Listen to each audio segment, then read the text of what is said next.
माझा होता आज संभाजीनगरला सीईटीचा पेपर. तर मला वाटलं नव्हतं माझ्यासोबत एवढा मोठा स्कॅम होईल पेपरला जाताना. तर मला वाटलं नव्हतं की मराठी कॉन्टेंट क्रिएटरला एवढं सपोर्ट भेटेल. त्यामुळे असं वाटायला लागलं आता व्हिडिओ काढायचे सोडून द्यावं. मराठी माणूस असल्याचा माज असला पाहिजे मजबूत एकदम. सूर्याची पहिली किरण तोंडावर पडल्याच मला असं वाटलं की सूर्य दादा डायरेक्ट आता खिडकीतून आतमध्ये येतून माझी पप्पी घेतो काय. तर मी चाललो होतो आज छत्रपती संभाजीनगरला, कारण माझा होता आज सीईटीचा पेपर. मला हे कळत नाही, बस तर थांबली, बस काय पळून जाणार नाही, पण ही माणसं एवढी गर्दी काऊन करतात बाई. एक उतरा, निवांत उतरा. त्यांच्या मागं काही यमराजचा रेडा बिडा लागलेला असतो काय नव्हतं, पुढं चल नाही तर शिंगावच घेईन.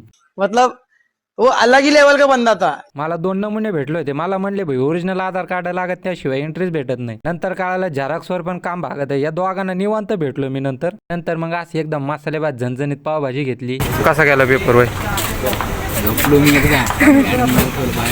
झोपला होता.